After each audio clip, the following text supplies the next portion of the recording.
பிதாவாகிய கடவுளிடமிருந்தும் குமாரனாகிய கிறிஸ்து இயேசுவிடமிருந்தும் உங்களுக்கு கிருபையும் சமாதானமும் உண்டாவதாக. கிறிஸ்து இயேசுவில் அன்புமிக்கவர்களே, நாம் தவக்காலத்தில் வாழ்ந்து கொண்டிருக்கிறோம். ஆகவே ஒரு தவக்கால சிந்தனையை நான் உங்களுக்கு தரலாம் என்று எண்ணுகிறேன். ரோமர் நிருபம் 12வது அதிகாரம் அதனுடைய 2வது வசனத்தை நான் ஆதாரமாக எடுத்துக்கொள்ள விரும்புகிறேன். அப்போஸ்தலனாகிய பவுல் ரோம திருச்சபையாருக்கு எழுதிய கடிதம் அதனுடைய 12வது அதிகாரம் அதனுடைய 2வது வசனம். நீங்கள் இந்த பிரபஞ்சத்திற்கு ஒத்த வேஷம் தெரியாமல் தேவனுடைய நன்மையும் பிரியமும் பரிபூரணமான சித்தம் இன்னதென்று பகுத்தறியத்தக்கதாக உங்கள் மனம் புதிதாகிறதினாலே மறுரூபம் ஆகுங்கள். மறுரூபம் ஆகுங்கள். And be not conformed to this world, but be ye transformed by the renewing of your mind, that ye may prove what is that good and acceptable and perfect will of God. இங்கே சொல்லப்பட்டிருக்கிறது என்ன? நீங்கள் மறுரூபம் ஆகுங்கள். Be ye transformed by the renewing of your mind. உங்கள் மனம் புதிதாகிறதினாலே மறுரூபமாகுங்கள். Transform, மெட்டஃபோரியோ என்கிற ஒரு வார்த்தை உபயோகப்படுத்தப்படுகிறது. ஒரு கிரேக்க வார்த்தை மெட்டமார்ஃபோ என்கிற வார்த்தை. இதனுடைய பொருள் to change into another form, இன்னொரு வடிவத்திலே மாறுதல். To change into another form, இன்னொரு வடிவமாய் மாறிவிடுதல். நாம் இருக்கிற நிலையில் அல்ல, இன்னொரு நிலையிலே மாறிவிடுதல். அதாவது குணாதிசயத்திலே நமக்கு இருக்கிற ஜென்ம சுவாபம் என்று சொல்லுவோமே, இந்த ஜென்ம சுவாபம் அல்ல, ஆண்டவர் தருகின்ற ஆவிக்குரிய சுவாபத்திலே மாறிவிடுதல். அதைத்தான் இங்கே மெட்டமார்ஃபோ என்கிற இந்த வார்த்தை நமக்கு சொல்லுகிறது. எனக்கு அன்பான ஆண்டவருடைய பிள்ளைகளே, எபேசியர் நிருபத்திலே அப்போஸ்தலனாகிய பவுல் எபேசு சபைக்கு எழுதுகிற போது இப்படி எழுதுகிறார். எபேசியர் 4வது அதிகாரம் 22, 23 வசனங்கள். அந்தப்படி முந்தின நடக்கைக்குரிய மோசம் போக்கும் இச்சைகளாலே கெட்டுப்போகிற பழைய மனுஷனை நீங்கள் களைந்து போட்டு உங்கள் உள்ளத்திலே புதிதான ஆவி உள்ளவர்களாகி 24வது வசனம், மெய்யான நீதியிலும் பரிசுத்தத்திலும் தேவனுடைய சாயலாக சிருஷ்டிக்கப்பட்ட புதிய மனுஷனை தரித்து கொள்ளுங்கள். தரித்து கொள்ளுங்கள், புதிய மனுஷனை தரித்து கொள்ளுங்கள் என்று சொல்லுவதை நாம் இங்கே கவனிக்கிறோம். எனக்கு அன்பான ஆண்டவருடைய பிள்ளைகளே, இந்த மறுரூப அனுபவம் நம்மிலே எப்படி செயல்படுகிறது? சில மாற்றங்களை நமக்குள்ளே கொண்டு வருகிறது. என்ன மாற்றங்கள் என்பதை இயேசுநாதருடைய மறுரூப அனுபவத்திலிருந்து நாம் சிந்தனை செய்யலாம் என்று நான் கருதுகிறேன். மத்தேயு நற்செய்தியினுடைய 17வது அதிகாரம் இயேசுநாதருடைய அந்த மறுரூப அனுபவத்தை நமக்கு சுட்டி காட்டுகிறது. மத்தேயு நற்செய்தி 17வது அதிகாரத்தின் 1, 2 வசனங்கள். 6 நாளைக்கு பின்பு இயேசு பேதுருவையும் யாக்கோபையும் அவனுடைய சகோதரனாகிய யோவானையும் கூட்டிக் கொண்டு தனித்திருக்கும்படி உயர்ந்த மலையின் மேல் போய், 2ஆம் வசனம் சொல்லுகிறது, அவர்களுக்கு முன்பாக மறுரூபம் ஆனார். அவர்களுக்கு முன்பாக மறுரூபம் ஆனார் என்று இங்கே சொல்லப்பட்டிருக்கிறதை நாம் கவனிக்கிறோம். இயேசு தம்முடைய சீடர்களுக்கு முன்பாக மறுரூபம் ஆனார். அப்படியானால் அதனுடைய அர்த்தம் என்ன? சீடர்கள் தன்னை சுற்றி இருக்கிறவர்கள், எப்போதும் தன்னை பின்பற்றி வருகிறவர்கள், தன்னோடு வருகிறவர்கள், தன்னோடு நடக்கிறவர்கள், தன்னோடு உணவருந்துகிறவர்கள். இவர்களுக்கு முன்பாக ஒரு மாற்றத்தின் வாழ்வினை, மாற்றத்தின் அனுபவத்தை இயேசுநாதர் காண்பித்து கொடுக்கிறார். எனக்கு அன்பான ஆண்டவருடைய பிள்ளைகளே, இந்த இயேசுநாதருடைய மறுரூப அனுபவம் சில பாடங்களை நமக்கு கற்றுத்தருகிறது. அது என்ன என்பதைத்தான் நாம் சிந்தனை செய்ய அழைக்கப்படுகிறோம். முதலாவது அங்கே நடைபெறுகிற ஒரு காரியத்தை பாருங்கள். 2ஆம் வசனத்திலே சொல்லப்பட்டிருக்கிறது, அப்படி அவர் மறுரூபமானார், அவர் முகம் சூரியனைப் போல பிரகாசித்தது, அவர் வஸ்திரம் வெளிச்சத்தை போல வெண்மையாயிற்று என்று சொல்லப்பட்டிருக்கிறது. நாம் ஒரு பழமொழி சொல்லுவோம், அகத்தின் அழகு முகத்தில் தெரியும். இயேசுநாதருடைய அகத்தின் அழகு முகத்தில் தெரிந்தது. எப்படி? அவருடைய முகம் சூரியனைப் போல பிரகாசித்தது. சூரியனை நீங்கள் பாருங்கள், சூரியனை எந்த ஒரு தீங்கும் அதை அணுக விடாது. அது நடுப்பகல் வரைக்கும் அது பிரகாசித்து கொண்டே இருக்கும். அதை போன்று இயேசுநாதருடைய முகம் அந்த மறுரூப அனுபவத்திலே பிரகாசித்தது. தேவனோடு நெருங்குகிற வேளையெல்லாம் நம்முடைய முகம் பிரகாசிக்கும்.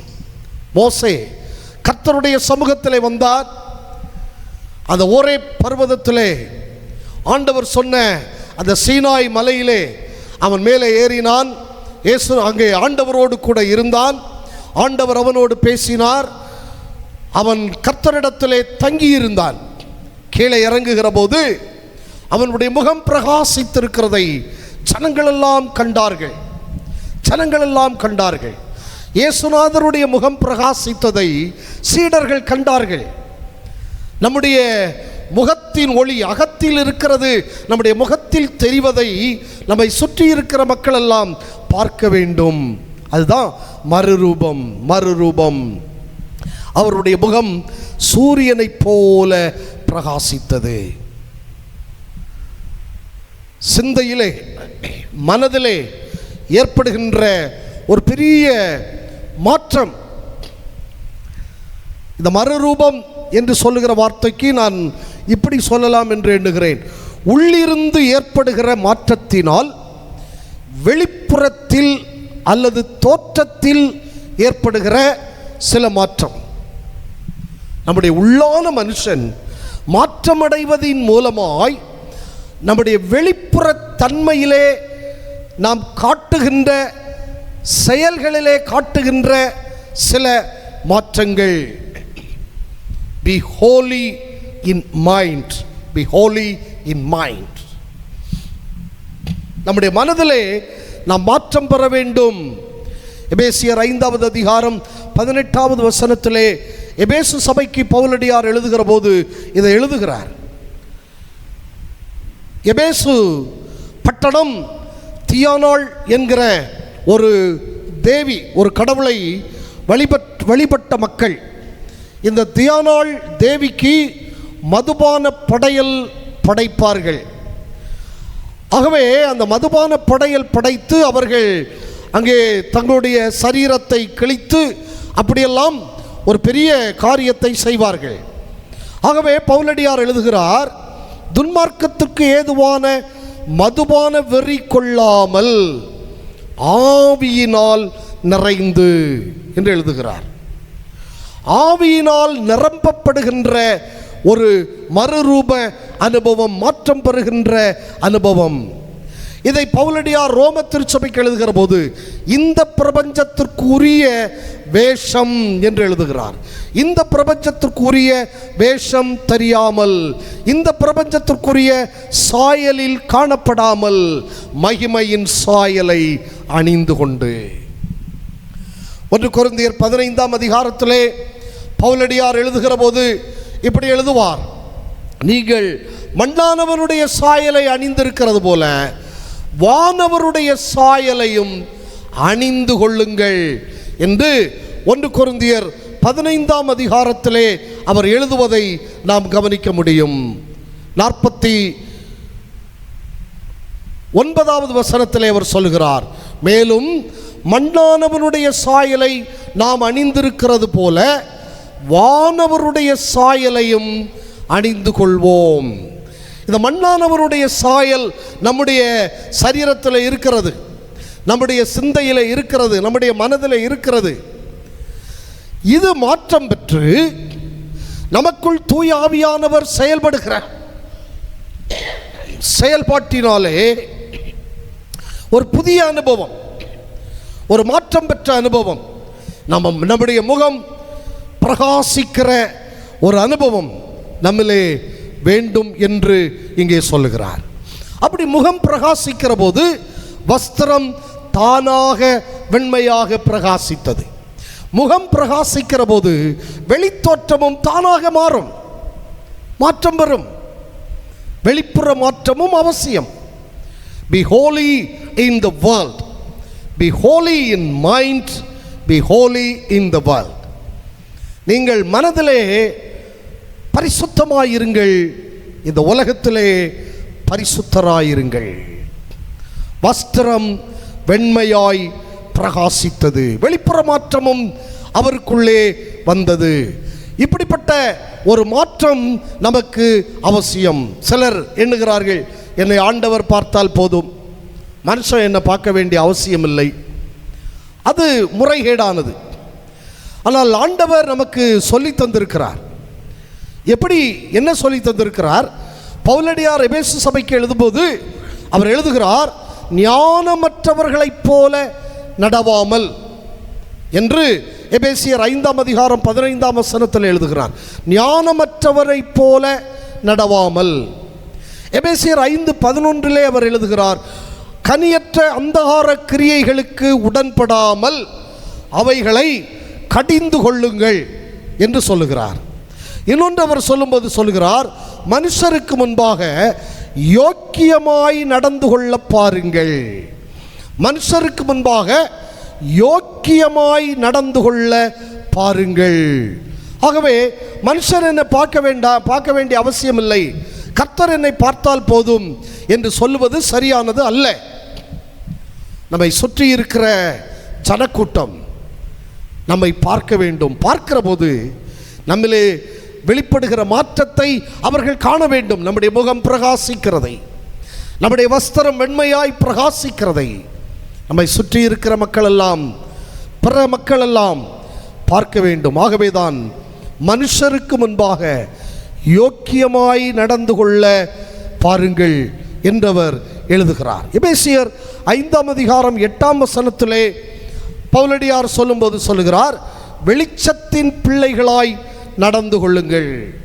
யாராய் நடக்க வேண்டுமாம்? வெளிச்சத்தின் பிள்ளைகளாய் நடந்து கொள்ளுங்கள் என்றவர் சொல்லுவதை நாம் இங்கே கவனிக்கிறோம். அன்புக்குரிய ஆண்டவருடைய பிள்ளைகளே, இந்த தவக்காலத்திலே வாழ்ந்து கொண்டிருக்கிற நாம் இயேசுநாதருடைய மறுரூப அனுபவத்தை சற்று நம்மிலே சிந்தனை செய்து பார்ப்போம். நம்முடைய முகம் பிரகாசிக்க வேண்டும். எப்பொழுது பிரகாசிக்கும்? மோசே தேவ பிரசன்னத்தில் இருந்த நேரம் அவருடைய முகம் பிரகாசித்தது. எப்பொழுதெல்லாம் தேவ பிரசன்னத்திலே, தேவ சமூகத்திலே நாம் உட்காருகிறோமோ அப்பொழுதெல்லாம் நம்முடைய முகம் பிரகாசிக்கும். நம்முடைய முகம் பிரகாசிக்கிற போது நம்முடைய வஸ்திரம் வெண்மையாய் பிரகாசிக்கும். நம்முடைய செயல்கள் மாற்றம் பெறும்.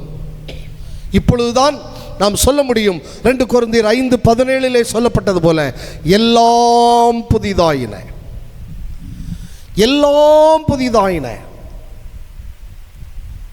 The whole change. எல்லாம் புதிதாயின. அடுத்து சொல்லப்பட்டிருக்கிற ஒரு காரியம் 3வது வசனம், மத்தேயு 17ஆம் அதிகாரம் 3ஆம் வசனம். அப்பொழுது மோசேயும் எலியாவும் அவரோட பேசுகிறவர்களாக அவர்களுக்கு காணப்பட்டார்கள். இப்போ இந்த சீசர்கள் இன்னொன்றை பார்க்கிறார்கள். அது என்னவென்றால், மோசேயும் எலியாவும் ஆண்டவரோடு உரையாடுகிற ஒரு நிகழ்வை அவர்கள் பார்க்கிறார்கள். மோசே நியாயப்பிரமாணத்திற்கு அடையாளம், எலியா தீர்க்க தரிசனங்களுக்கு அடையாளம். நியாயப்பிரமாணமும் தீர்க்க தரிசனமும் இப்பொழுது கைகோர்த்து நிற்கிறது என்று நாம் சொல்லலாம். ஆனால் இதிலே நாம் கற்றுக்கொள்ள வேண்டிய இன்னொரு பாடம் அது என்னவென்றால், தொடர்புகளிலே மாற்றம். நமக்கு இருக்கிற தொடர்புகள், இங்கே இயேசுவோடு மோசே தோன்றினார், எலியா தோன்றினார், அவர்களோடு உறவாடுகிறார். நியாயப்பிரமாணத்தின் ஒரு ஆதாரமாய் திகழ்கின்ற மோசே தீர்க்க தரிசனத்தின் ஆதாரமாய் திகழ்கின்ற எலியா இவர்களோடு உறவாடுகிறார், உரையாடுகிறார். அந்த தொடர்பு, த கான்டாக்ட், நம்முடைய தொடர்புகள், நம்முடைய கான்டாக்ட்ஸ் எப்படி இருக்கிறது நாம் சிந்தனை செய்து பார்ப்போம். என்னுடைய 17வது வயதிலே நான் ஊழியத்திற்கு வந்தேன். கடவுளின் பெரிதான கிருபையினால் 43 ஆண்டுகள் ஊழியத்தை நான் நிறைவு செய்துவிட்டு 44வது ஆண்டிலே நான் அடியெடுத்து வைத்திருக்கிறேன். இந்த 43 ஆண்டுகளிலே கடவுள் என்னை அதிகமாய் பயன்படுத்தினார். பெரிய பெரிய கூட்டங்களிலே பயன்படுத்தினார். சில உரைகளை நிகழ்த்துகிற செமினார்களிலே பயன்படுத்தினார். வேதாகம கல்லூரிகளிலே பாடம் நடத்துவதற்கு ஆண்டவர் என்னை பயன்படுத்தினார். இதெல்லாம் எப்படி வந்தது அப்படின்னா, அதற்கு ஒரு காரியம், அதுதான் காரியம் என்று நான் சொல்லவில்லை. ஒரு காரியம், என்னுடைய ஊழியத்தை ஆரம்பித்த நாட்களில் என்னுடைய 17வது வயது, வாலிப வயது, என்னுடைய தொடர்பெல்லாம் மூத்த வயது முதிர்ந்த ஊழியக்காரர்கள். குமரி மாவட்டத்திலே விரல் விட்டு எண்ணக்கூடிய மிக உயர்ந்த நிலையில் இருந்த பெரிய ஊழியக்காரர்கள் என்று சொல்லுகின்ற சிலரோடு என்னுடைய தொடர்பு நான் வைத்திருந்தேன். அவர்கள் அவ்வப்போது எனக்கு தந்த ஆலோசனை என்னை உற்சாகப்படுத்தியது, என்னை பலப்படுத்தியது. என்னை அவர்கள் இன்னும் அதிகமாய் ஆண்டவருக்காய் சேவை செய்வதற்கு என்னை தூண்டி எழுப்பினார்கள். That is why I am standing here. ஆகவேதான் நான் இங்கே நிற்கிறேன். என்னோடு கூட ஊழியத்தை ஆரம்பித்த பலர் பாதியிலே விழுந்து போனார்கள். ஆனால் என்னை நிற்பதற்கு ஆண்டவர் வைத்திருக்கிறார் என்றால் பலருடைய உபதேசம் அல்லது ஆலோசனை என்னை பலப்படுத்தி கிறிஸ்துவிலே நிலை நிற்பதற்கு எனக்கு உதவி செய்தது. ஆகவே அந்த தொடர்புகள், த கான்டாக்ட்ஸ், உறவுகளிலே மாற்றம். என்ன பேசினார்கள் இங்கே சொல்லப்படவில்லை, அது எதுவாகவும் இருக்கட்டும்.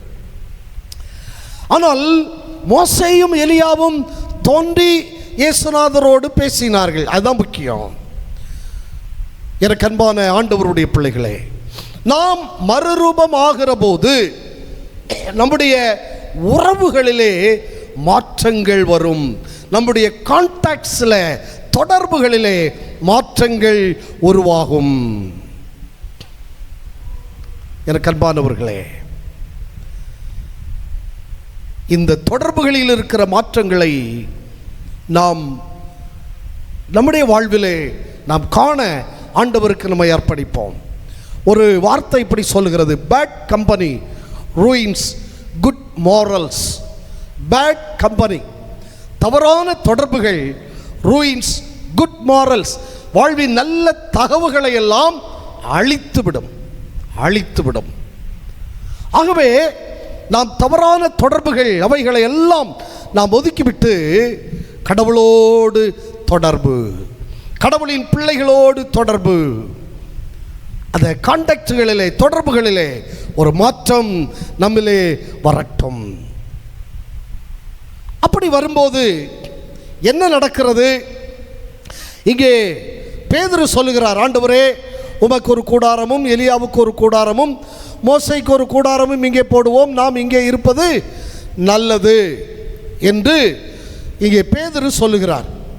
அப்படி பேதுரு பேசிக்கொண்டு இருக்கும் போதே என்ன நடக்கிறது பாருங்கள். 5ஆம் வசனம், அவன் பேசுகையில் இதோ ஒளியுள்ள ஒரு மேகம் அவர்கள் மேல் நிழலிட்டது, இவர் என்னுடைய நேசகுமாரன், இவரில் பிரியமாயிருக்கிறேன், இவருக்கு செவி கொடுங்கள் என்று அந்த மேகத்திலிருந்து ஒரு சத்தம் உண்டாயிற்று.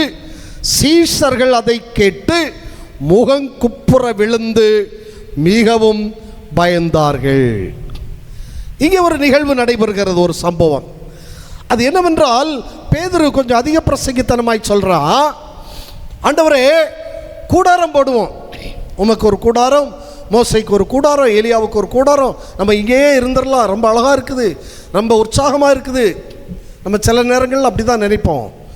ஆலயத்தில் கை தட்டிக்கிட்டே இருந்துட்டா போதும், எல்லாம் வந்துடும். வராது. வீட்டில் கணவனுக்கு செய்ய வேண்டியது, பிள்ளைகளுக்கு செய்ய வேண்டியது, இதை செய்யாமல் ஆலயத்தில் போய் கை தட்டி கொண்டே இருந்தா ஆசீர்வாதம் வராது. நமக்கு கொடுக்கப்பட்டிருக்கிற கடமைகளையும் நான் செய்யணும், அதில் நாம் தவறிவிடக்கூடாது. இப்போ என்ன நடக்குது பாருங்க, ஆண்டவர் சொல்லுகிறார், இவர் என் நேசகுமாரன், இவர் என் நேசகுமாரன். அதுக்கு முன்னால் உலகம் இயேசுநாதருக்கு பல பெயர்களை கொடுத்தது.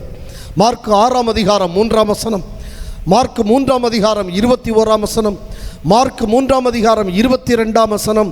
இந்த வசனங்களிலெல்லாம் நாம் படிக்கிற போது இயேசுநாதருக்கு பல பெயர்களை கொடுத்தார்கள். இவன் தச்சனுடைய குமாரன் அல்லவா என்றார்கள். மார்க் 3:21 அவனுடைய குடும்பத்தார், இயேசுநாதருடைய குடும்பத்தார் அவரை பிடிக்க வந்தார்கள். அப்போ அவர்கள் என்ன அங்கே சொல்லுகிறார்கள் என்றால், இவன் பித்து பிடித்து இருக்கிறான், he's gone to mad, he has got to mad, அவனுக்கு பைத்தியம் உண்டாயிற்று என்று சொல்லுகிறார்கள். 22ஆம் வசனத்தில் எருசலேமில் இருந்து வந்த வேத பாரகர், பாஸ்டர்ஸ், அவங்க சொல்றாங்க, இவன் பெயல்சபூல், இவனுக்கு பிசாசு பிடித்து இருக்கிறது. யோவான் 8ஆம் அதிகாரம் 48, 52, 41 இந்த வசனங்கள் எல்லாம் படித்து பார்த்தால் அங்கே சொல்லப்பட்டிருக்கிறது, இயேசுநாதரை சொல்லாமல் சொல்லுகிறார்கள், நீ ஒரு தகப்பன் அறியாதவன் என்கிறதை சொல்லாமல் சொல்லி பேசுகிறதை காண்கிறோம். ஆனால் உலகம் என்ன பெயர் சொன்னாலும் பிதாவானவர் அவருக்கு சொன்ன பெயர் என் நேசகுமாரன். நீ ஆண்டவரோடு உறவில இருப்பாயானால், ஆண்டவருடைய பிரசன்னத்தில் இருப்பாயானால், கடவுளோடு தொடர்பு வைத்திருப்பாயானால், உலகம் உன்னை என்ன வேண்டுமானாலும் சொல்லட்டும், ஆண்டவர் உன்னை பார்த்து சொல்லுவார், you are my children, you are my child, you are my son, you are my daughter. நீ என்னுடைய அன்பார்ந்த மகன், நீ என்னுடைய அன்பார்ந்த மகள். அது போதும் நமக்கு. உலகம் சொல்லும், இவன் பாவி. இயேசு சொல்லுவார், இவன் ஆபிரகாமின் குமாரன். உலகம் சொல்லும், இவள் கூனி. இயேசு சொல்லுவார், இவள் ஆபிரகாமின் குமாரத்தி. எனக்கு அன்பான தேவ ஜனமே, இயேசு சொல்லுகிற, ஆண்டவர் சொல்லுகிற இந்த பெயர் நமக்கு வேண்டுமானால் நாம் மறுரூபமாகுவோம், மறுரூபமாகுவோம். அப்படி மறுரூபமாகும்போது இவர்கள் முகம் குப்புற விழுந்தார்கள், விழுந்து மிகவும் பயந்தார்கள். நாம் மறுரூபமாகிவிட்டால் நமக்கு முன்பு எல்லாம் சரண்டர், ஃபுல்லி சரண்டர், எல்லாம் மாறிவிடும். நமக்கு முன் எல்லாம் மண்டியிடும். இந்த ஒரு பெரிய மாற்றத்தை கடவுள் நம்மளே எதிர்பார்க்கிறார். பி டிரான்ஸ்ஃபார்ம்ட், மறுரூபமாகுங்கள். நாம் மறுரூபமாகும் போது நம்முடைய முகம் பிரகாசிக்கிறது, வஸ்திரம் பிரகாசிக்கிறது, நம்முடைய உறவுகள் புதுமை பெறுகிறது. நமக்கு எதிரிட்டு வருகிற யாவும் நமக்கு முன் மண்டியிட அவர் செய்கிறார். இதை ஆண்டவர் நமக்கு பரிசாக தருகிறார். நாம் மறுரூபமாகுவோமா? Be transformed, be transformed. தேவ சாயல் ஆக மாறி தேவனோடிருப்பேன், நானும் தேவனோடிருப்பேன். அப்படி நாம் ஆண்டவரை பார்த்து சொல்லுவோம், நானும் தேவ சாயலாய் மாறி தேவனோடு இருப்பேன். கண்களை மூடுவோமா? அன்பின் பரலோக பிதாவே, உம்முடைய ஜனம் உம்மை நோக்கி பார்க்கிற போது ஆண்டவரே, உம்முடைய முக ஒளியை அவர்கள் மேல் வீச செய்யப்பா. அவர்களுடைய முகம் பிரகாசிக்கட்டும், அவருடைய வஸ்திரம் பிரகாசிக்கட்டும், உறவுகள் தொடர்புகள் மாற்றம் பெறட்டும். ஆண்டவரே, அவர்களுக்கு விரோதமாய் உலகம் என்ன குற்றம் சாட்டினாலும் நீர் எனக்கு அன்பான மகன், அன்பான மகள் என்று சொல்லுவதினாலே அவர்களுக்கு எதிரடையாய் வருகிறது எல்லாம் உம்முடைய ஜனத்திற்கு முன் மண்டியிடச் செய்வீராக. உம்முடைய கிருபைக்கும் பராமரிப்புக்கு ஒப்புக் கொடுக்கிறோம். உம்முடைய ஜனத்தை ஆசீர்வதியும், நாங்கள் மறுரூபமாக செய்யும். இயேசுநாதர் நாமத்தில் பிதாவே.